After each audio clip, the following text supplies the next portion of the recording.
আজকে যে মামলাটা এটা হলো শাহবাগ থানার জনক মনির হত্যা একটা মামলার রিমান্ড চাইছে। তো ঘটনার তারিখ হইল 5 তারিখ।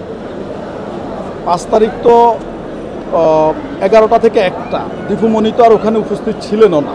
হ্যাঁ, এবং আজকের যে আয়ু তিনিও তদন্ত কর্মকর্তা, তিনি যেই বক্তব্য উপস্থাপন করছেন এবং তিনি যে লিখিত ফরওয়ার্ডিং আদালতে সাবমিট করছেন, সেখানে আমি বলছি একটা কথাই যে উনি শুধু আবেদন ছাড়া লাস্টে আবেদন করছে 31 নম্বর আসামির বিরুদ্ধে 10 দিনের রিমান্ড চাইছে।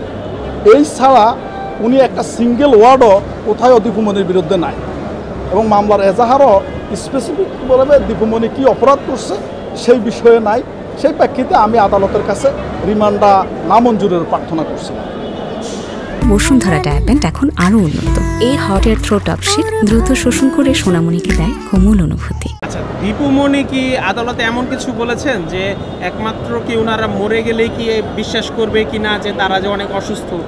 এখন দীপুমণি বলছিলেন যে তিনি অগাস্টের শুরু থেকেই খুবই অসুস্থতা বোধ করতেছেন, কিন্তু পূর্বে উনি কিডনিজনিত রোগে আক্রান্ত এবং থাইরয়েডজনিত হাইপার থাইরয়েডজনিত রোগও আক্রান্ত আছেন, রক্তশূন্যতায় আছেন।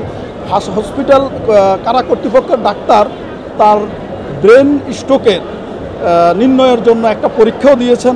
সেই পরীক্ষাটা আজ করতেছি কাল করতেছি বলে কারা কর্তৃপক্ষ থেকে নাকি বারবার করতেছে, ওনাকে আশ্বস্ত করে হসপিটালে ডেট করেও করা হচ্ছে না।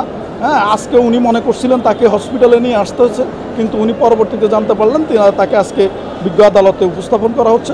উনি তো কি বলছেন, এখানে আমাদের সাংবাদিক ভাইয়েরাও মিডিয়ার বাইরেও উপস্থিত এগুলোই বলল যে ওনার প্রপার ট্রিটমেন্টটা হচ্ছে না এবং উনি হুমায়ুন সাহেবের নুরুল মজিদ হুমায়ুন সাহেবের উদাহরণ দিয়ে বললেন ওনাকেও 4 বার হসপিটালাইজড করা হয়েছিল, এরপরে উনি মারা গেলেন। এখন কি আমাদেরকে মরিয়া প্রমাণ করিতে হইবে যে আমরা অসুস্থ?